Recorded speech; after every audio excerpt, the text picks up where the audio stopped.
84 लाख योनियां होती हैं। कितनी योनियां होती हैं? ये मानव का शरीर कौन सी योनि है? 84 लाख योनियों। भगवान को भाव से किसने भजा? भाव से भजा था भगवान को विभीषण ने। कुभाव से भजा था रावण ने, और आलस्य होकर आलस्य से भजा था कुंभकर्ण ने। तीनों है ना, भाव कुभाव अनख आलस हूं। तो भाव हो गए विभीषण जी, भाव से जपा राम। भाव कुभाव, राम जी को गालियां देता था रावण, कुभाव था? बोलो हाँ। और आलसी कौन था? तीनों थे घर में, और तीनों पर राम जी की कृपा हुई। लेकिन किस प्रकार, जिसने जिस प्रकार राम को भजा, राम ने भी उसको उस प्रकार से भजा। आप जैसे हमें भजेंगे, हम भी आपको वैसे भजेंगे। कल्याण तीनों का हुआ। लेकिन देखो, अच्छा ये बताओ कि राम जी ने रावण को मारा, तो बताओ रावण की दुर्गति हुई थी कि सदगति हुई? जोर से। राम के हाथों से मरकर रावण की दुर्गति नहीं, राम के हाथ, अरे राम का जो दर्शन कर ले सदगति। रावण तो बड़ा भाग्यशाली था कि राम के हाथों से उसकी मृत्यु हुई। अब ये बताओ कि राम जी की कृपा को तो रावण ने भी प्राप्त कर लिया, और राम जी की कृपा को विभीषण ने भी प्राप्त किया, पर इन दोनों कृपा में अंतर कितना है? बताओ अंतर क्या है? भगवान भक्त को भी पकड़ते हैं और दुष्ट को भी पकड़ते हैं। भगवान अच्छे को भी पकड़ते हैं और बुरे को भी। अच्छे विभीषण जी और बुरा रावण, दोनों को पकड़ा। पर कैसे? जैसे बिल्ली दो लोगों को पकड़ती है। बताओ बिल्ली कितने लोगों को पकड़ती है? दो। कौन कौन? बेटा बताओ, बिल्ली दो लोगों को कौन किस किस को पकड़ती है? हाँ, तुम्हें भी पकड़ती है? नहीं, वैसे तुम बताओगे, बैठे बैठे बताओ किस किस को पकड़ती है? हाँ, चूहे को पकड़ती है। और दूसरा? हाँ, इंसान को। हाँ, बिल्ली पकड़ती है चूहे को, उसी मुंह से पकड़ती है, और उसी मुंह से अपने बच्चे को भी पकड़ती है। जब बिल्ली बच्चे को जन्म देती है तो 7 घर घुमाती है, तब बिल्ली के बच्चे की आंखें खुलती हैं। जो बिल्ली चूहे को पकड़ लेती है तो फाड़ डालती है, वही बिल्ली जब अपने बच्चे को पकड़ती है तो खरोंच नहीं आती। उसी तरह भगवान जब अपने भक्त को पकड़ते हैं तो बच्चे की तरह, और दुष्ट को पकड़ते हैं तो चूहे की तरह पकड़ते हैं। पकड़ते भगवान सबको हैं। तो ये पकड़ना पकड़ना भेद है। तो भाव कुभाव अनख आलस हूं, कैसा भी हो, यदि राम की शरण में है तो नाम जपत मंगल दिशि दसहूं। उसकी जय जयकार दसों दिशाओं में होगी। ये राम नाम की महिमा है। तो राम नाम बहुत अनमोल है सरकार। अब मैं आपको कथा सुनाता हूं। अब ध्यान से कथा में प्रवेश करते हैं। याज्ञवल्क्य जी जो कथा सुहावनी भरद्वाज जी को सुनाई, वही मैं आपको सुनाता हूं। अब ध्यान पूर्वक सुनिएगा। श्रोता वक्ता ज्ञान निधि कथा राम के गूढ़, किम समझऊं मैं जीव जड़ कलिमल ग्रसित विमूढ़। राम की कथा ना कहने की सामर्थ्य मेरी वाणी में है। अच्छा, राम कथा क्या देती है? बुध विश्राम सकल जन रंजनी, राम कथा कलि कलुष विभंजनी। राम कथा सारे कलयुग के जितने पाप हैं, सारे पाप संताप को मिटा देने वाली ये कथा है। राम जी की कथा इतनी अनमोल है। राम जी की कथा जो कहे जो सुने दोनों पवित्र हो जाते हैं। गोस्वामी जी कहते हैं, मैंने ये कथा कब लिखी? गोस्वामी जी तारीख बता रहे हैं। नौमी भौमवार मधुमासा, अवधपुरी यह चरित्र प्रकाशा। नौमी तिथि थी, भौमवार और मधुमास, चैत्र का महीना। 1631 में गोस्वामी जी ने इस कथा का आरंभ किया, कथा को शुरू किया। और रामचरितमानस लिखकर, रामचरितमानस को लिखा किसने? बताओ, रामचरितमानस किसने लिखी? फिर से बोलो, रामचरितमानस किसने लिखी?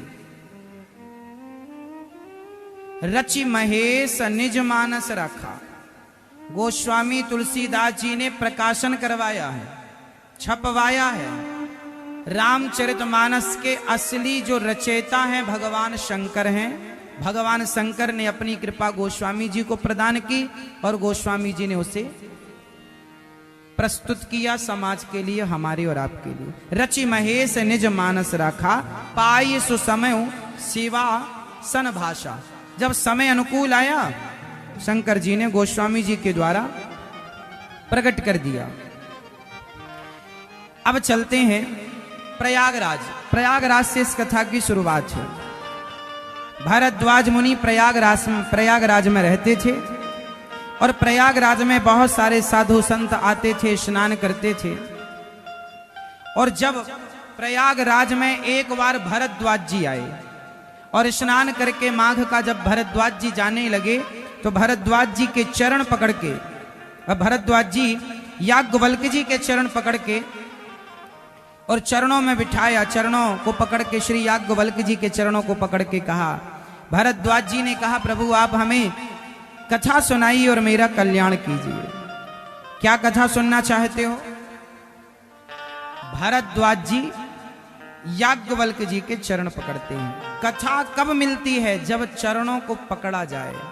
जब तक अपने से बड़े संतों को चरण पकड़ के नहीं कहोगे कि प्रभु मेरा मार्गदर्शन कीजिए, तब तक संत मार्गदर्शन नहीं करते। तो आज श्री भरद्वाज जी प्रश्न कर रहे हैं कि हे प्रभु, भरद्वाज जी ने पूछा कि प्रभु ये राम कौन है? बताओ राम कौन है? एक राम दशरथ जी के बेटा, एक राम वो हैं जो जंगल जंगल सीता मैया को ढूंढ रहे हैं, हे सीते हे सीते हे सीते। कौन राम है ये? यदि राम सर्वशक्तिमान भगवान हैं तो पत्नी के पीछे रो रहे हैं, क्या उन्हें पता नहीं कि रावण ले गया? प्रभु ये संदेह है, जरा बताओ कि ये राम कौन है? आप किनकी पूजा करते हैं? अच्छा बताओ राम कितने हैं? बताओ राम कितने हैं? बताओ राम कितने हैं? जिन राम की कथा सुनी और कही जाती है वो राम कितने हैं? जोर से। एक सज्जन हमसे बोले महाराज जी आप कितने राम को जानते हैं? हमने कहा हम तो एक ही राम को जानते हैं। बलराम जी को भी, परशुराम जी को, परशुराम जी भी, बलराम जी भी और राम जी। ये तीन राम हैं। इनमें जिन राम की बात कही जाती है वो राम मर्यादा पुरुषोत्तम भगवान श्री राम की बात है। अब राम, उन्होंने कहा कि एक राम दशरथ का बेटा, एक राम घटघट में लेटा, एक राम का सकल पसारा, एक राम का सब जग सारा। आप किस राम की पूजा करते हैं? एक राम दशरथ का बेटा, एक राम घटघट में लेटा, एक राम का सकल पसारा, एक राम का सब जग सारा। बताओ इन चार रामों में आप किस राम की पूजा करते हैं? एक सज्जन ने मेरे से ऐसा टेढ़ा सवाल पूछा तो मैंने उनसे कहा कि भैया तुम्हारा प्रश्न गलत है, पहले तो तुम्हारा प्रश्न ठीक करते हैं। बोले कैसे? हमने कहा वही राम दशरथ का बेटा, वही राम घटघट में लेटा, उसी राम का सकल पसारा और उसी राम का सब जग सारा। वही एक है, कोई दो और तीन राम वही एक है, दो और तीन, दो और तीन नहीं। जो राम है वह दशरथ पुत्र हैं, वही कौशल्यानंदन है, वही सीता माँ को खोजने निकले हैं और वही रावण को मारने वाले हैं, वही हैं। अब कथा सुनाते हैं विस्तार से। गोस्वामी जी लिख रहे, इस समय की बात है, त्रेता युग में भगवान शंकर माता सती, भगवान शिव की पत्नी कौन? माता शंकर जी की पत्नी कौन? माता सती। अभी सती चरित्र चल रहा है।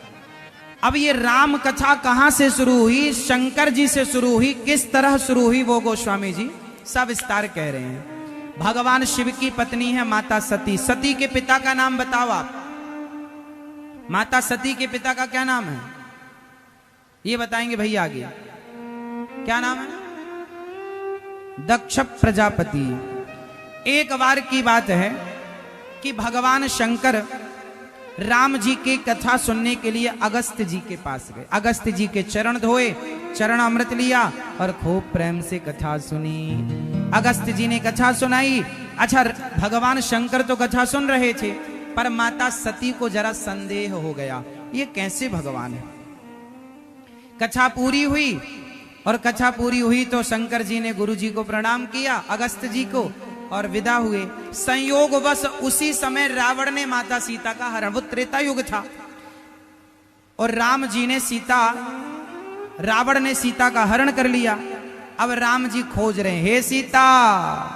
राम जी कह रहे हैं, हे खग मृग हे मधुकर श्रेणी, तुम देखी सीता मृग नैनी। सारे लोगों से राम जी पूछ रहे हैं, पशु पक्षी जीव जंतु पेड़ पौधा, तुमने सीता देखी। अब शंकर जी कथा सुनकर आए, शंकर जी पहचान गए, वाह प्रभु आपने अद्भुत लीला रची। शंकर जी ने प्रणाम किया, जय हो मेरे राम, ऐसी लीला आपने रची, बताओ आपको सब। अच्छा ही बताओ, राम जी को पता था या नहीं हमारी पत्नी का हरण किसने किया है? ये बात राम जी को पता थी कि नहीं? मैं ये बताओ, आप राम जी को पता था कि मेरी पत्नी का हरण किसने किया? पता था कि नहीं, ये बताओ आप, हाँ या नाम उत्तर दो। पता था या नहीं? आप बताओ, पता था? पता था तो फिर राम जी पूछ क्यों रहे हैं, हे पशु पक्षी तुम ही बताओ हमारी सीता कहाँ, सीता कहाँ हो, सीता कहाँ हो? राम जी को पता था तो रो क्यों रहे हैं? पेड़ पौधों से क्यों पूछ रहे हैं? खग मृग से क्यों पूछ रहे हैं? बताओ, यदि राम जी को पता था तो सबसे पूछा क्यों? आप बताओ, हाँ क्यों? क्या राम जी को पता था? आप बताओ, मूंछों वाले भैया, नहीं पता था राम जी को? राम जी को नहीं पता था? आप बताइए, राम जी को, ये कह रहे हैं नहीं पता था, आप बताओ पता था कि नहीं? राम जी को पता था तो ढूंढ क्यों रहे हैं, खोज कर रो क्यों रहे हैं? हाँ, राम जी तो कण कण को समझते हैं, घट घट व्यापी हैं, कर तुम अकर तुम अन्यथा कर तुम सर्व सामर्थ्य भगवान हैं। वो सब जानते हैं कि मेरी सीता कहाँ है, रावण ले गया, सब जानते। फिर ये रो क्यों रहे हैं? क्योंकि ये लीला कर रहे हैं भगवान जी, ये लीला है। लीला, यदि राम जी तुरंत एक बाण निकालते और रावण को मार देते, तू मेरी सीता को लेकर गया, एक बाण से यदि राम जी को मार देते, एक बाण से यदि रावण को मार देते राम जी, तो फिर कौन जानता जटायु की कथा, कौन जानता शबरी की कथा, कौन जानता विभीषण की कथा? अरे विभीषण की भी तो महिमा बढ़ानी थी, इन सारे लोगों की महिमा बढ़ानी थी। हनुमान जी की महिमा आज इतनी है, एक बाण से राम जी ने रावण को मार दिया होता तो हनुमान जी का लंका जलाना, लंका जाना, सीता माँ का पता लगाना, वो सारी कथा हम तक कैसे पहुंचती? फिर सुंदर कांड हम लोग कैसे पढ़ते और कैसे सुनते? लीला का विस्तार करने के लिए भगवान सब जानते हुए भी उन्होंने ऐसा अभिनय किया कि मैं कुछ भी। इसका शिकार कौन हो गई? इसका शिकार कौन हो गई? माता सती। राम जी ने प्रणाम किया, जय जय जय सच्चिदानंद जगदीशा, हे प्रभु आपकी जय हो, जय सच्चिदानंद जग पावन, अस कही चले मनोज न सावन। ऐसा शंकर जी कहकर प्रणाम किए। सती मां ने कहा कि हे भोले भंडारी, आपने प्रणाम किसे किया? शंकर जी ने कहा, ये राम हैं जिनकी अभी अभी तुमने कथा सुनी है, वही है, इनको प्रणाम करो।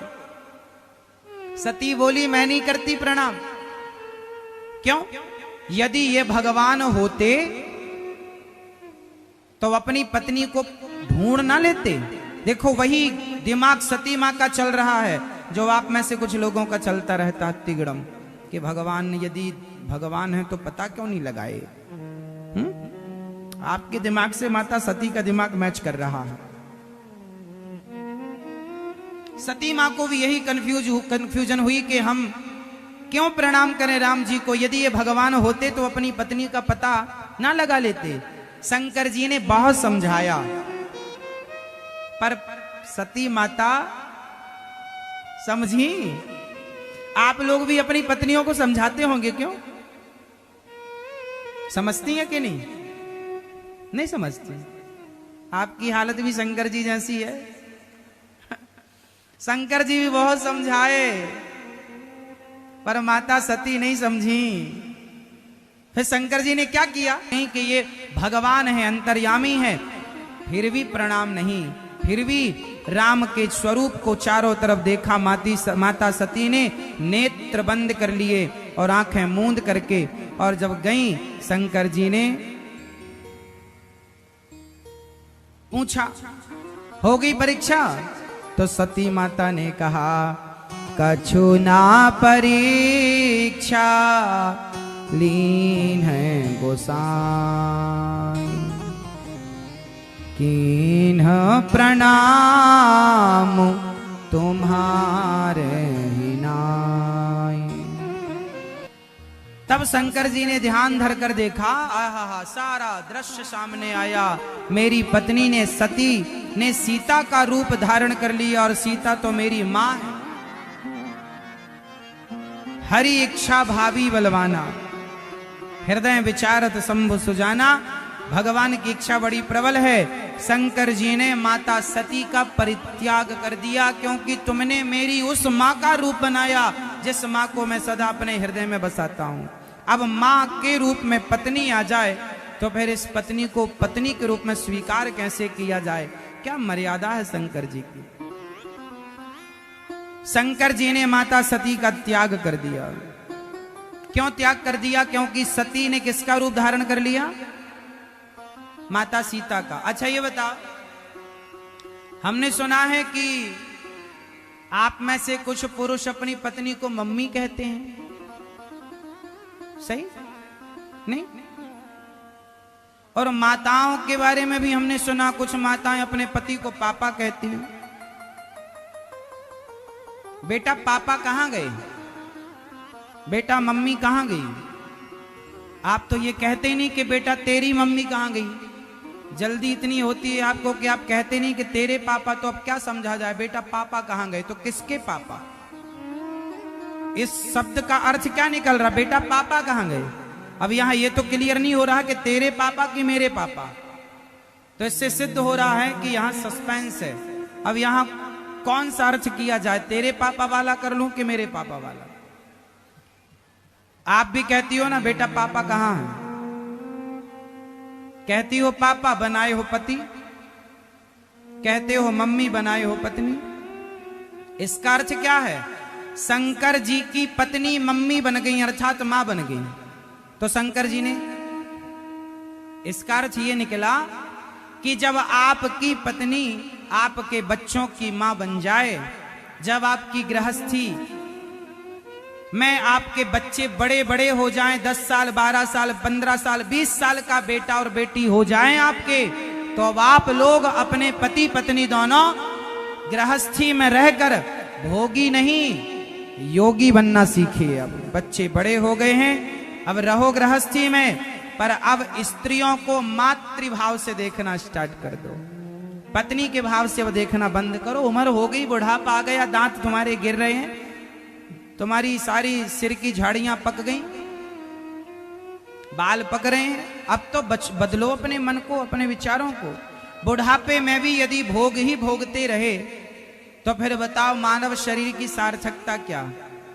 शादी जब आपने की, शादी से लेकर आप 80 साल हो गए, 80 साल तक आपने खूब सांसारिक भोगों को भोगा।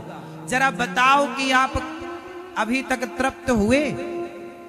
अभी 100 साल की उम्र और मिल जाए आपको इन भोगों के लिए तो भी आप तृप्त नहीं हो पाएंगे। इसलिए उम्र हो चली है, अब बहुत संसार का आनंद सुख देख लिया, अब धीरे धीरे नाता संसार से तोड़कर गिरधर से नाता जोड़ना शुरू करो, भगवान से रिश्ता जोड़ना। यही समझदारी है। अब संसार से बिल्कुल भी मन ना, संसार में मन लगाओ। शंकर जी ने माता सती से मन हटाया और 87,000 वर्षों की अखंड समाधि लगा ली। बीते संवत सहत 87,000 साल के लिए भगवान शंकर ध्यान में चले गए। और शंकर जी जब बोले मन से, सती अब इस शरीर से तुम्हारी भेंट नहीं होगी, तो आकाशवाणी होगी, वाह शंकर जी, आप जैसा त्याग आप ही कर सकते हैं। सती माता को लगा कि शंकर जी ने हमें त्याग दिया। पूछा बार बार, हे भोलेनाथ क्या मन में संकल्प लिया आपने, आकाशवाणी ने क्या कहा? शंकर जी ने कोई उत्तर नहीं दिया। माता सती सेवा करती रही और सेवा के साथ साथ भगवान शंकर समाधि में डूबे रहे। सालों तक शंकर जी ध्यान करते रहे भगवान का, श्रीमन नारायण का ध्यान करते रहे, ध्यान करते रहे, करते रहे, करते रहे। एक दिन समाधि खुली। अब यहां गोस्वामी जी लिख रहे हैं कि जलुपय सरिस बिकाय। अच्छा ये बताओ, पानी क्या पानी दूध के भाव बिक सकता है? बताओ बेटा, क्या पानी दूध के भाव बिक सकता है? मैया, ओ मेरी माँ, कहां जा रही हो मेरी माँ? अरे 7 दिन के लिए आए हैं, सुन लो, घर तो हमें से ही जाना है, घर ना भागा जाएगा कहीं। मस्त 7 दिन सुनो, फिर 7 दिन के बाद 8वें दिन घर में ही रहना है, ना घर भागा जाएगा ना आप कहीं जाएंगे। मस्त कथा सुनो रोज और मेरे प्रश्नों का उत्तर दो फटाफट। क्या पानी दूध के भाव बिक सकता है? हाँ या ना में उत्तर, हाँ या ना में उत्तर। नहीं, ये मैया कह रही है नहीं, आप क्या कह रहे हैं? हाँ, पीछे वाले भक्त क्या कह रहे हैं? हाँ या ना? नहीं, कुछ लोग कह रहे नहीं बिक सकता, कुछ लोग कह रहे हैं बिक सकता है। अरे भैया, पानी भी दूध के भाव बिक सकता है तब जब पानी को दूध में मिला दिया जाए। यदि संगति दूध की मिल गई पानी को, तो पानी के भी बल्ले बल्ले हो गई। पानी भी किसके भाव? जोर से, पानी किसके भाव? अच्छा ये बताओ, पानी को दूध से जोड़ दिया तो पानी दूध के भाव बिक गया। पानी की कीमत बढ़ गई और पानी को निकाल कर जरा नाले में डाल दिया और फिर वो पानी आप बेचो बाजार में, बिकेगा? पानी तो पानी था, बड़ी बुरी चीज है। तो सबसे खट्टा क्या भैया? कपट। भगवान शंकर ने सती को समझाया, नहीं समझी, से ध्यान में डूब गए। एक दिन शंकर जी की समाधि खुली और जब शंकर जी जागे तो जानते हैं क्या हुआ? उसी समय दक्ष प्रजापति का पद बढ़ा था। दक्ष प्रजापति को प्रजापतियों का मुखिया बनाया गया था, सर्वश्रेष्ठ। तो स्वागत में उसने सबको बुलाया। तो भगवान शंकर भी गए कि ससुर जी पद पे पहुंचे हैं तो इनका स्वागत सम्मान हो। तो खूब बढ़िया स्वागत किया। दक्ष ने सबको बुलाया। सभा में ब्रह्मा, विष्णु, महेश तीनों एक आसन पर, एक लाइन पर बैठे थे। जब दक्ष सभा में आए तो सबने खड़े होकर स्वागत किया। दक्ष की जय, दक्ष की स्वागत स्वागत स्वागत, सबने वेलकम किया। पर 3 लोग खड़े नहीं भये। ब्रह्मा जी इसलिए खड़े नहीं भये कि दक्ष मेरा बेटा है। भगवान नारायण इसलिए खड़े नहीं भये कि दक्ष मेरा पोता है। और शंकर जी इसलिए खड़े नहीं भये कि दक्ष जी ससुर हैं, पिता हैं। चलो दूर से ही प्रणाम कर लो, जय हो ससुर बाबा। दूर से ही प्रणाम कर लिया शंकर जी ने। पर दक्ष को बड़ा बुरा लगा। अरे सभासदों, तुमने इसे क्यों बुलाया इस सभा में? ना इसे उठने का ज्ञान, ना बैठने का ज्ञान, ना खाने का ज्ञान, ना पीने का ज्ञान। शमशान में रहता है, अशुद्ध रहता, मृगछाला लपेटे घूमता। वो तो ब्रह्मा जी के कहने से मैंने अपनी बेटी का ब्याह कर दिया, ये मेरी बेटी के योग्य नहीं था। लो भैया, भरी सभा में भगवान शिव को दक्ष ने गालियों पे गालियां, इतनी गालियां दी कि आप गिन नहीं सकते। भरी सभा में अपमान लाखों लोगों के सामने भगवान शिव का हुआ। पर धन्य है शंकर जी। अच्छा ये बताओ, जब दक्ष भगवान शंकर को गालियां दे रहे थे उस समय शंकर जी क्या कर रहे थे? जोर से, क्या शंकर जी भी गालियां दे रहे थे? मैया बताओ मेरी मां, दे रहे थे। इस कथा से क्या शिक्षा मिल रही है? कि शंकर जी के ससुर गालियां दे रहे हैं, सभा में दे रहे हैं, लाखों लोगों के बीच में दे रहे हैं, और शंकर जी उस गाली का कोई उत्तर। अच्छा बताओ, शंकर जी चाहते तो तीसरी आंख, शंकर जी तो शंकर जी हैं साहब, तीसरी आंख खुलती तो पृथ्वी भस्म हो जाती। दक्ष की क्या हैसियत थी? क्या शंकर जी अपने क्रोध से क्या दक्ष को भस्म नहीं कर सकते थे? क्या दक्ष को दंड नहीं दे सकते थे? बताओ, शंकर जी ने दक्ष की गलती पर दक्ष को दंडित क्यों नहीं किया? उत्तर दो। इसलिए ये कथा आपको बहुत कुछ सिखाएगी। कथा ये सिखा रही है कि जब कोई आपको गालियां दे तो आपने भी यदि पलटकर गालियां दे दी तो उसमें और आप में अंतर क्या रहा? यदि कुत्ते ने आपको काटा तो आप कुत्ते को काटेंगे क्या? तूने मेरे पांव में काटा, मैं भी तेरी टांग काटूंगा। काटोगे? नहीं। कुत्ता हमें काटता है तो हम कुत्ते को नहीं काटते, क्योंकि कुत्ते का काटना ही स्वभाव है और हम इंसानों का क्षमा करना ही हमारा स्वभाव है। जब कुत्ता अपना स्वभाव नहीं छोड़ता, कुत्ता होकर, तो हम इंसान होकर अपना स्वभाव क्यों छोड़ें? इसलिए सास तुम्हारी गाली दे तो तुम भी गाली दोगी, बहू गाली दे तो तुम भी गाली दोगी ना। यदि सास ने गाली दी और बहू ने भी गाली दे दी तो फिर सास और बहू में अंतर क्या रहा? दोनों मूर्ख हैं। अच्छा ये बताओ, गाली देने वाला समझदार होता है या गाली को चुपचाप सुनने वाला? अब आप कहो कि महाराज जी हम गालियां क्यों सुने, तो दो, फिर दो। देने से तुम कौन से धन्ना सेठ हो जाओगे? देने से तुम्हारा कौन सा स्टेटस बढ़ जाएगा? कौन सा तुम बड़े आदमी हो जाओगे? क्या मिल जाएगा तुम्हें? दे दो गाली। ये समाधान नहीं है मेरी मां। कोई आपको गाली दे और आपने भी गाली दे दी, ये समाधान नहीं है। ये दास अनिरुद्ध आपके बीच में आया है, आप मुझे सम्मान दो तो भी मैं आपको कथा सुनाऊंगा, और आप मुझे गाली दो तो भी मैं आपको कथा सुनाऊंगा, क्योंकि मैं अपना काम करने आया हूं। मैं आपके क्रोध से, मैं आपके गुस्से से मैं प्रभावित नहीं होता। यदि मैं आपके गुस्से से प्रभावित हो गया तो फिर मुझ में और आप में अंतर क्या रहा? एक अनपढ़ आदमी होता है और एक पढ़ा लिखा आदमी होता है। अनपढ़ आदमी गाली, एक अनपढ़ ने एक पढ़े लिखे को गाली दी, अनपढ़ ने पढ़े लिखे को गाली दी, और पढ़े लिखे ने भी बदले में अनपढ़ को गाली दे दी। तो बताओ, ये दोनों में से कौन पढ़ा लिखा है? जोर से, जोर से। दोनों मूसर हैं, दोनों मूर्ख हैं। भाई आप समझदार हैं तो आप उत्तर क्यों दे रहे हैं? और वो भी गाली का। गाली का उत्तर नहीं होता साहब। गाली का कोई उत्तर हो तो बताओ। तुमने हमें गाली दी तो क्या गाली का उत्तर गाली है?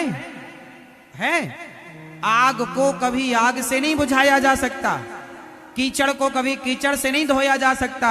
यदि आग है तो पानी से ही बुझेगी। आग गर्म है, पानी ठंडा है, सामने वाला आग बरसा रहा है तो आप शांति का जल लेकर के बरसाइए। वो दुष्टता नहीं छोड़ता तो आप सज्जनता क्यों छोड़ते हैं? शंकर जी को गालियां मिली पर शंकर जी ने गालियों का एक उत्तर नहीं दिया। यदि दे देते तो फिर दक्ष में और शंकर जी में अंतर क्या रहता? मेरी मां समझ रही हो? थोड़ी अपनी सहनशील, जो तुम्हें जरा जरा सी बात में ना गुस्सा आ जाता, बहू ने ऐसा कह दिया, सास ने ऐसा कह दिया, पत्नी ने ऐसा कह दिया, पति ने कह दिया तो कह दिया, किन किन बातों को रखोगे? सारी जिंदगी सुनना है साहब, रोज कहेगी वो, रोज सुनना पड़ेगा, क्या करोगे? इसके सिवा कोई चारा नहीं है। सही है?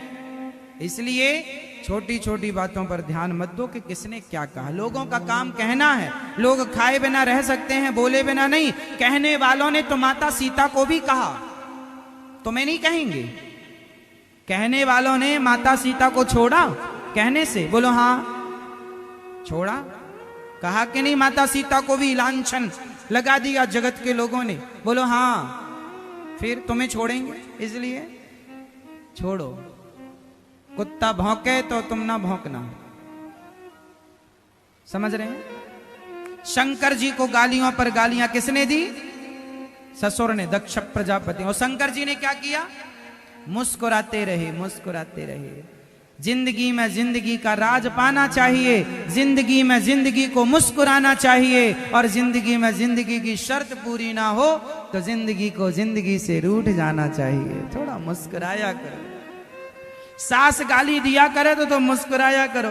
पागल हो गई है सास, बके जा रही है। बहू गालियां दे तो सास को भी मुस्कुराना चाहिए। अच्छा, अभी तू बहू है, सास बनेगी, पता चलेगा। मुस्कुराओ। बहुत ताकत है साहब चुप रहने में, इसलिए चुप रहा करो। शंकर जी को गालियां मिली, कोई उत्तर ना दिया। दक्ष ने श्राप दे दिया, जाओ मैं तुम्हें श्राप देता हूं, तुम्हें यज्ञ में भाग नहीं मिलेगा। नंदी ने श्राप, अच्छा नंदी को नहीं रहा। हरि हर निंदा सुनहि जो काना, हो ही पाप गौघात समाना। तुमने मेरे भगवान की निंदा की है। ए दक्ष, जब से तू आया बकरे की तरह मैं करता, मुझे नहीं जानता, मुझे नहीं पहचान, जा तेरा सर बकरे का हो जाए। अब भृगु जी खड़े हो गए, दाढ़ी में हाथ घुमाते, क्यों रे ससुर जमाई की लड़ाई थी, तुम काहे बोल पड़े बीच में? जाओ तुम जैसे शिवगण पाखंडी हो जाएंगे। नंदी ने श्राप दे दिया, जाओ तुम जैसे बाबा गली गली भीख मांगने वाले भिखमंगे हो जाएंगे। शंकर जी को लगा, हे भगवान, ये स्वागत सम्मान, अपनी माँ की सेवा किया करो, माँ का आदर और माँ का सम्मान किया करो, क्योंकि माँ तो माँ होती है, करुणामयी है। माँ के जैसा कोई नहीं है। आप लोग कितने लोग अपनी माँ की, जितने पुरुष बैठे हैं बताओ, आप में से कितने लोग अपनी माँ की सेवा आप लोग रोज करते हैं? कितने बच्चे आप में से माँ के चरण रोज दबाते हैं? देखो पूरे में शायद 1-2 हाथ दिख रहे हैं बस। सेवा नहीं करते अपनी माँ की। क्यों? आपकी माँ है, पांव दबाते हो कभी कभी के रोज? दूर रहती हैं आपसे तो आप रखते नहीं हो क्या? रखते हैं, आती जाती रहती है। जब रहती हैं आपके पास तो सेवा करते हो। माँ की सेवा किया करो, भगवान की सेवा मत करो, भगवान की पूजा मत करो। माँ की सेवा, माँ की पूजा से ही भगवान प्रसन्न होते हैं। भगवान कहते हैं मैं अपनी पूजा से नहीं प्रसन्न होता। माँ की सेवा, माँ की पूजा, माँ की आराधना करो। माँ बड़ी करुणामयी है। आजकल समाज में कुछ बच्चे ऐसे होते हैं, वृंदावन में गौरी गोपाल वृद्धाश्रम है भैया, ऐसी ऐसी माताएं रहती हैं कि आपको मैं हाल सुनाऊं तो आप रोने लग जाएंगे। इतना कष्ट उठाते हैं वो, इतना कष्ट दिया उनके बेटा ने, बहू ने, कि वो बेचारी परेशान। एक माँ ऐसी है गौरी गोपाल वृद्धाश्रम में, जिस माँ को, जिन माँ के 4 बेटे हैं, 4 बेटे हैं और मैया 2 साल से रहती हैं।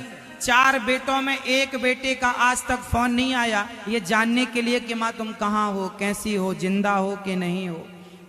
4 बेटे हैं और चारों अच्छे कमाते खाते हैं, लेकिन एक माँ का कोई हाल चाल नहीं। हम लोग यहाँ जब माताएं आती हैं ना गौरी गोपाल आश्रम में, तो उनके बेटों से कहते हैं कि आपकी माँ आई हैं, आप लेकर चले जाओ, अपनी माँ को सेवा करो। तो कुछ बेटे तो साफ इनकार कर देते, महाराज जी हमें फोन मत लगाना, हमारे लिए हमारी माँ मर गई है। हमने कहा भैया मरी नहीं है, जिंदा है तुम्हारी माँ। बता, बैठे बैठे, खड़े नहीं होना, हम जिनसे पूछेंगे वही बताएंगे और बैठे बैठे बताएंगे। बताओ भगवान जी के पास क्या नहीं है? आप सब कुछ है। आप बताओ पीले भैया, सब कुछ है। आप बताओ क्या गुटखा खा रखा है आपने? बेटा ना खाया करो, इतना देखो मुंह भरा है आपका, है ना। मुख में भगवान का नाम होना चाहिए। मुख में क्या होना चाहिए? गुटखा तंबाकू नहीं होना चाहिए। मुख में हो राम नाम, राम सेवा हाथ में, ठीक है। अब गुटखा ना खाना कल से, आज से अभी। सुनो, चलो बताओ क्या सवाल पूछा हमने आपसे? हाँ, भगवान के पास क्या नहीं है? हाँ उत्तर दो भैया, ये दाढ़ी वाले बताएंगे। भगवान जी के पास क्या नहीं है? सब कुछ है। आप बताओ, पीछे वाले भैया, ये दादाजी लोग बताएंगे। बताओ भगवान के पास क्या नहीं है? मैया बताओ, मेरी माँ, मैया बोलो मेरी माँ, क्या नहीं है भगवान के पास? सब कुछ है ना, आपका उत्तर गलत है। एक चीज है जो भगवान के पास नहीं है। क्या? भगवान के पास सब कुछ है, एक चीज नहीं है, और वो है मन। मन क्या नहीं है? मन। इसलिए भगवान आप लोगों से क्या मांगते हैं? भगवान आप लोगों से क्या मांगते हैं? कि तुम अपना मन मुझ में लगाओ। भगवान कहते हैं मेरे पास सब कुछ है, तुम मुझे कुछ ना दो, बस अपना मन मेरे चरणों में अर्पित कर दो। बस निर्मल मन जन सो मोहि पावा। क्या मांग रहे हैं भगवान? क्या मांग रहे हैं भगवान आपसे? मन। और आप देख क्या रहे हैं? नारियल, चिरौंजी। ये भगवान ने कब मांगा तुमसे कि तुम नारियल कोई तुम्हारे घर में तो बनता नहीं है। हे भगवान ये काम बना दो, नारियल तोड़ेंगे। नारियल कब मांगा भगवान ने? मिठाई कब मांगी? सोना कब मांगा? चांदी कब मांगी? पैसे कब मांगे भगवान ने? कभी नहीं मांगे। और आप देते रहते हैं ये सब ना। भगवान कहते हैं तुम्हारा जो मन है वो मुझ में रखो। मन किस में रखो? राम में। जोर से, मन किस में रखेंगे? राम के श्री चरणों में मन को रखेंगे। और रही बात परिवार की, तो आपके परिवार को आपके मन की जरूरत नहीं है। आपकी पत्नी को आपके साथ की जरूरत है, आपके मन की नहीं। आपके पति को आपके साथ की जरूरत है, आपके मन की नहीं। आपके पिता को, आपके पुत्र को आपके साथ की जरूरत है, आपके मन की नहीं। आपके दोस्तों को, यारों को आपके साथ की जरूरत है, मन की नहीं। इसका मतलब आप सबका मन खाली है कि नहीं? अब आप लोगों ने जबरदस्ती पत्नी में मन लगा रखा है। पत्नी में मन ना लगाओ, पत्नी में तो दिमाग लगाओ। पत्नी के साथ अच्छा व्यवहार करो, पति के साथ अच्छा व्यवहार करो। पति में दिमाग, पति को दिमाग में रखो, पत्नी को दिमाग में रखो। इनसे अच्छा व्यवहार करो। मैं आपसे अच्छा व्यवहार कर रहा हूं, मैं आप में मन नहीं लगाऊंगा, क्योंकि मन में आप में लगाऊंगा तो फिर भगवान में क्या लगाऊंगा?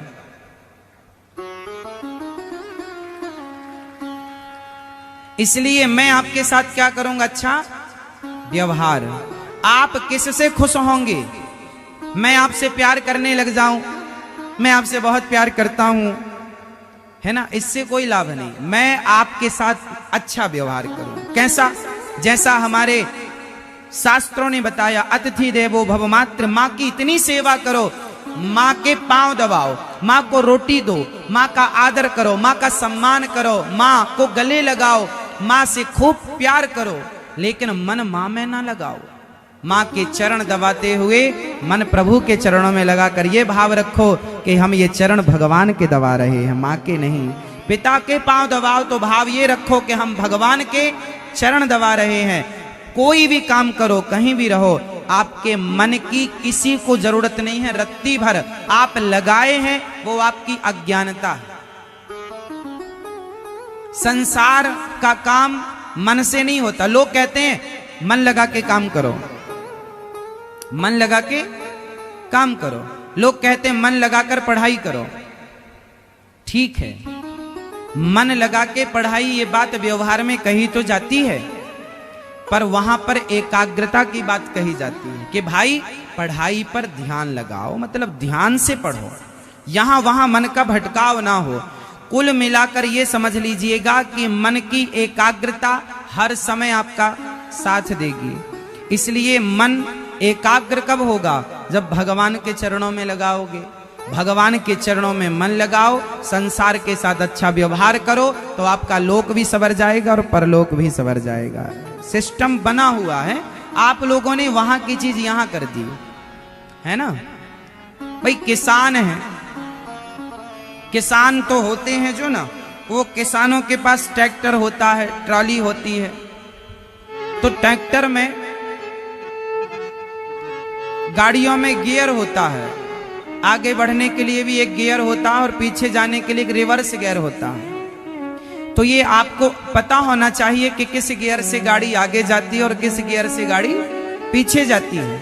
अब आपने पीछे का रिवर्स लगा रखा है और कह रहे हैं गुरुजी हमारी गाड़ी तो आगे जा ही नहीं रही है, हमारी गाड़ी तो आगे जा ही नहीं रही। भैया गियर बदलो ना। अब आप बताओ कि आपका मन किस गियर में फंसा हुआ है। यदि पत्नी के गियर में फंस गया, बेटा बेटी के गियर में फंस गया, पड़ोसन के गियर में फंस गया, पड़ोसी के गियर में फंस गया, भ्रष्टाचार के गियर में फंस गया, व्यर्थ की कमाई के गियर में फंस गया, तो वो मन आपका रिवर्स हो गया, वो आपको पीछे ले जाएगा। रावण का मन रिवर्स गियर में लग गया। माता सीता को चुरा लिया, रिवर्स गियर है ना। सोने की लंका में रहने वाला रावण का जब रिवर्स गियर लगा तो गाड़ी आगे गई कि पीछे आ गई? बोलो बोलो। जिस रावण से देवता थर थर कांपते थे, कर जोरे सुरदिशिप विनीता भ्रकुटी बिलोकत सकल सभीता, वो रावण जिसका डंका बजता था इंद्र के पास स्वर्ग में, वो रावण उसके घर में रहा ना को कुल रोब निहारा, कोई रोने वाला नहीं बचा। क्योंकि किस गियर में उसका मन फंस गया? रिवर्स। बोलो हाँ, रिवर्स में गया। तो आपका मन किस गियर में लगा है? पत्नी में लगेगा, पति में लगेगा, परिवार में लगेगा तो ये रिवर्स ले जाएगा और भगवान में लग जाएगा। विभीषण का मन भगवान में लगा तो घास की झोपड़ी में रहने वाले विभीषण को लंका का राजा बना दिया मेरे राम ने। ये आगे का गियर 5 नंबर पे चल रही गाड़ी।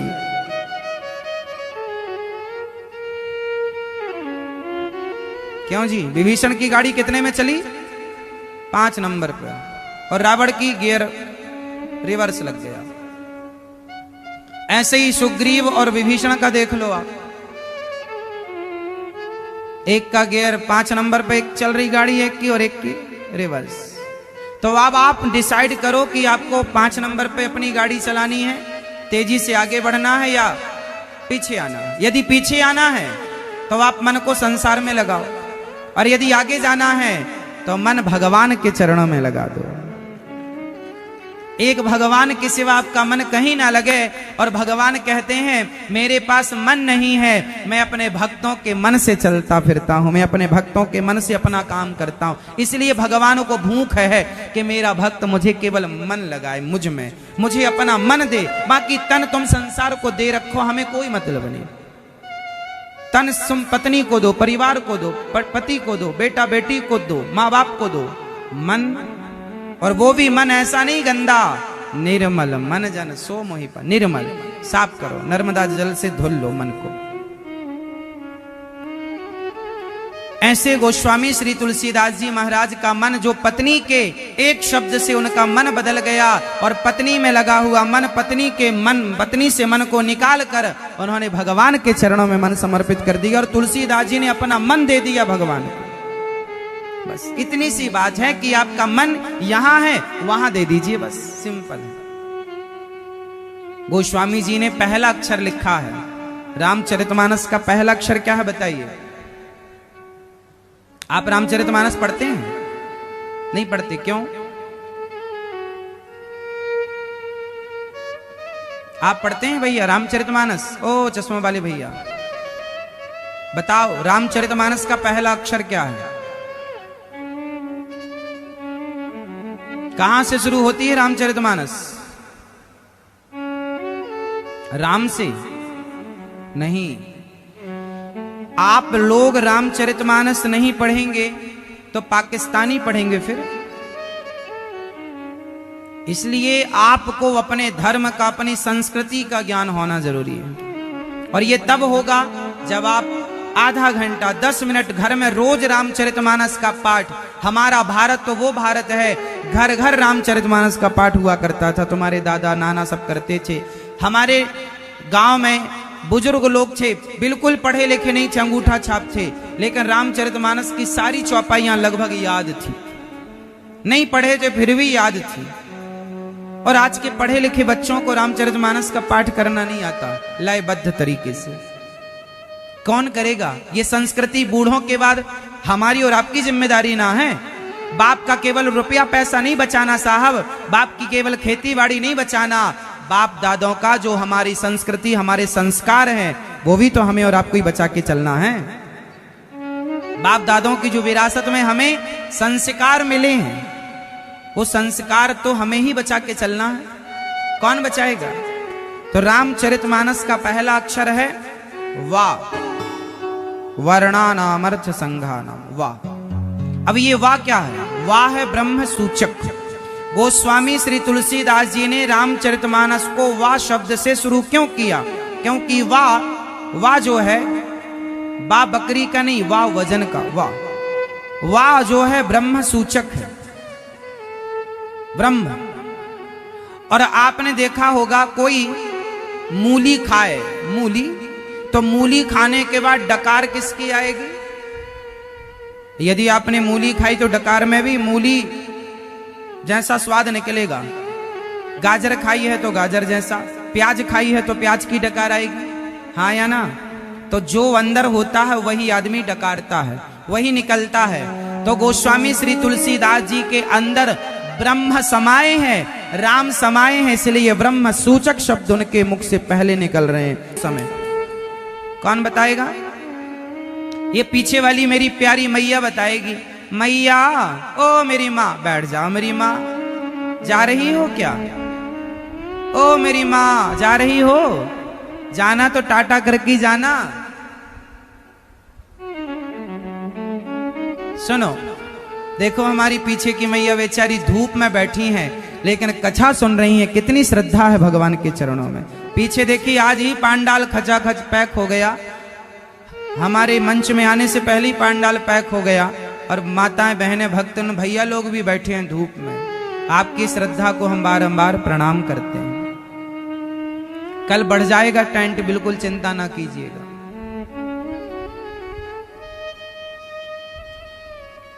कर्ण ने क्या बोला था? कर्ण ने कहा था, द्रौपदी तेरे तो 5 पति हैं, एक मुझे भी बना ले।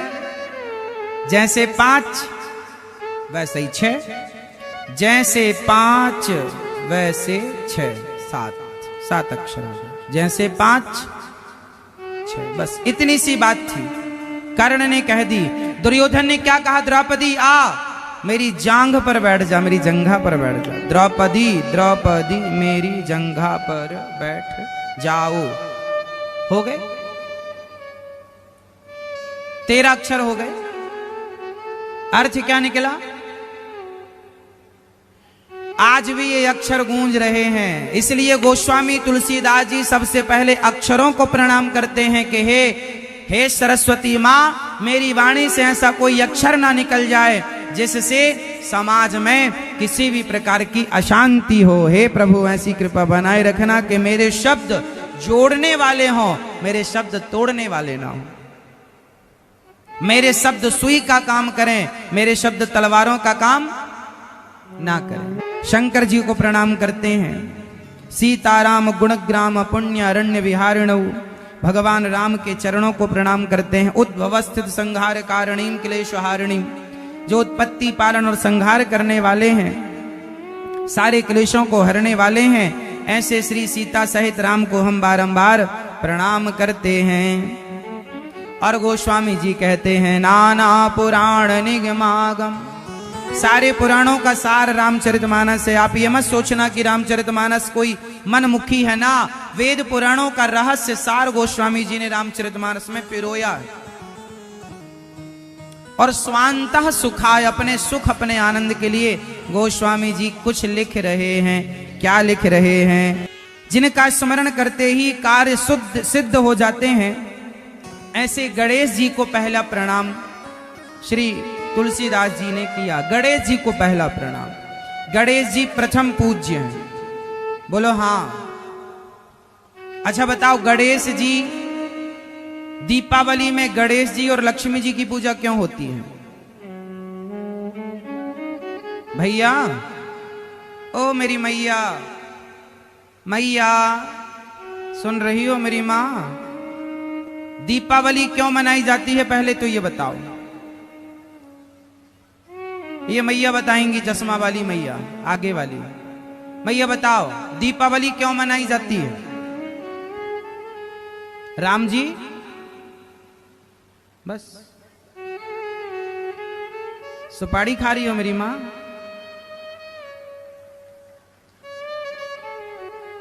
बता मैया, दीपावली क्यों मनाई जाती है? राम जी लौट के आए थे इसलिए। यदि राम जी लौट कर आए थे दीपावली के दिन तो राम जी की पूजा होनी चाहिए, फिर लक्ष्मी और गणेश जी की क्यों होती है? यदि दीपावली के दिन राम जी वनवास से लौट कर आए तो सीताराम की पूजा ना होना चाहिए, घर घर दीपक जलाए और राम सीता की पूजा हो, पर राम जी की पूजा नहीं होती। दीपावली में किसकी पूजा होती है? जोर से, जोर से, श्री गणेश जी और लक्ष्मी जी। अच्छा गणेश जी, अच्छा लक्ष्मी जी के पति तो नारायण है, तो लक्ष्मी नारायण की होनी चाहिए। गणेश जी का लक्ष्मी जी से क्या रिश्ता है? क्यों पूजा होती है? दीपावली का त्योहार क्यों मनाया जाता है? ये हमारे देश में 95% लोगों को नहीं पता। लोगों को यही पता है कि राम जी लौट कर आए थे, और राम जी लौट कर आए थे तो फिर राम जी की पूजा क्यों नहीं होती? तो सही उत्तर ये है, हम लोगों ने भी निबंध यही लिखा। दीपावली का निबंध जब आता था ना तो हम लोग यही लिखते थे कि दीपावली के दिन राम जी लौट कर आए, है ना, रावण को मारकर, इसलिए दीपावली मनाए। हम लोग यही पढ़ते आए हैं, निबंध भी हमने यही लिखा है। आप लोगों ने भी हिंदी में ये निबंध लिखा होगा, हम लोग पढ़ते यही चले आए हैं। पर जब शास्त्रों को पढ़ते हैं तो बातें कुछ और निकलती हैं। परंपरा में तो ठीक है, सब सही है, लेकिन दीपावली क्यों मनाई जाती है? क्योंकि दीपावली के दिन समुद्र मंथन से लक्ष्मी जी प्रकट हुई थी और भगवान नारायण के गले में वरमाला पहनाया था, तो लक्ष्मी नारायण का विवाह हुआ था दीपावली के दिन। उस उपलक्ष्य में दीपावली मनाकर घर घर दीप जलाए जाते हैं। आज भी दक्षिण भारत में लक्ष्मी नारायण की ही पूजा होती है दीपावली में, लेकिन उत्तर भारत में लक्ष्मी और गणेश की पूजा होती है। अब लक्ष्मी गणेश की पूजा क्यों होती है वो मैं आपको रहस्य समझाता हूं। लक्ष्मी है धन की देवी, लक्ष्मी है धन की, जोर से बोलते चलो, लक्ष्मी है धन की देवी और गणेश जी हैं बुद्धि के दाता, बुद्धि के देवता। तो जरा समझिएगा, संगति समझिएगा कि लक्ष्मी जी गणेश जी के बगल में बैठी हैं और गणेश जी हैं बुद्धि के दाता। जो बुद्धिमान होगा उसी के बगल में लक्ष्मी जी रहेंगी, उसी के पास लक्ष्मी जी रहेंगी। भगवान इतने दयालु हैं, इतने दयालु हैं कि हम 84 लाख योनियों में भटक रहे थे, फिरत सदा माया कर प्रेरा, काल कर्म स्वभाव गुण घेरा, कबहु किन्नर करुणा कर देही, देत ईस बिनु हेत सनेही, बड़े भाग्य मानस तन पावा। भगवान की कृपा हुई तो उन्होंने 84 लाख योनियों से निकाल कर हमें और आपको यह मानव का चोला दे दिया, मानव का शरीर दे दिया। ईश्वर की सबसे बड़ी कृपा यह है कि उन्होंने हमें यह मनुष्य का शरीर दिया। इस शरीर से अब आप चाहो तो धर्म करो, चाहो तो अधर्म करो। इसलिए भगवान इतने दयालु हैं कि उन्होंने हमें ये अनमोल काया दे दी। इस शरीर से अनमोल, इस शरीर से कीमती कुछ नहीं है, क्योंकि ये शरीर ही साधन धाम मोक्ष कर द्वारा, ये शरीर ही ईश्वर को पाने का साधन है। कुत्ता के शरीर से, बिल्ली के, सुअर के शरीर से भगवान को नहीं पाया जा सकता, और मनुष्य के शरीर से। इसलिए बड़े भाग्य, दुर्लभो मानसो देहो देहि नाम क्षण भंगुरा, बड़े भाग्य से ये मानव का चोला मिलता है। इसलिए बड़े भाग्य से तो भगवान इतने दयालु हैं कि मानव का शरीर दिया। और भगवान की दया देखिए कि मूकम, जब भगवान कृपा करते हैं ना तो गूंगा भी बोलता, मूकम करोति वाचालम, गूंगा भी बोलता, लंगड़ा भी पहाड़ लांग जाता है। किसकी कृपा? भगवान जब करें तो, भगवान कृपा करें तो प्रभु मुद्रिका मेली मुख माही। आगे आप बोलो, जलधि लांघ गए, क्या अर्थ है इसका? प्रभु मुद्रिका मेली मुख माही, जलधि लांघ गए अचरज नाही। क्या अर्थ निकला? अर्थ निकला कि भगवान की मुद्रिका अंगूठी पर राम का नाम लिखा था। उस राम नाम को श्री हनुमान जी ने अपने मुख में रखा और उस राम नाम के बल पर समुद्र को छलांग लगा के पार कर लिया। इसमें कोई आश्चर्य नहीं। ये बल, ये पराक्रम हनुमान जी का नहीं, ये बल पराक्रम तो राम नाम का पराक्रम है। कि आश्चर्य ना करो कि एक सामान्य सा बंदर समुद्र को छलांग लगा के पार कर गया। ये किसका प्रताप था? राम जी का। समझ लो कि भगवान की कितनी महिमा है, उनके नाम की कितनी महिमा है। तो भगवान क्या नहीं कर सकते। अरे वो हनुमान जी पर हाथ, भगवान राम यदि आप पर हाथ रख दें तो आप हनुमान हो जाओ। बल हमारा तुम्हारा नहीं होता, बल तो भगवान की कृपा का। जिस पर कृपा हो गई वो चीटी भी पहाड़ लांग जाए। मूकम करोति वाचालम, गूंगा भी पंचम स्वर से बोलने लग जाए, लंगड़ा भी पहाड़ लांग जाए। अरे भगवान चाहे तो क्या नहीं हो सकता। इसलिए भगवान के आश्रित रहा करो और भगवान ही हम सबके पालनहार हैं, ये भाव रखा करो। आज पूज्य श्री अनिरुद्धाचार्य जी महाराज ने हम सभी लोगों को बहुत ही उत्तम एवं शिक्षाप्रद कथा सुनाई है। आशा करता हूँ कि इस शिक्षाप्रद कथा से हम सभी लोग कुछ न कुछ शिक्षा अवश्य ग्रहण करेंगे और अपने जीवन को सुखी और सात्विक बनाने का प्रयास करेंगे। मित्रों, अगर आपको यह शिक्षाप्रद कथा पसंद आई हो तो वीडियो को लाइक करें और अधिक से अधिक लोगों को शेयर भी करें, जिससे और भी लोग महाराज जी की इस शिक्षाप्रद कथा से शिक्षा लेकर अपने जीवन को सुखी बना सकें।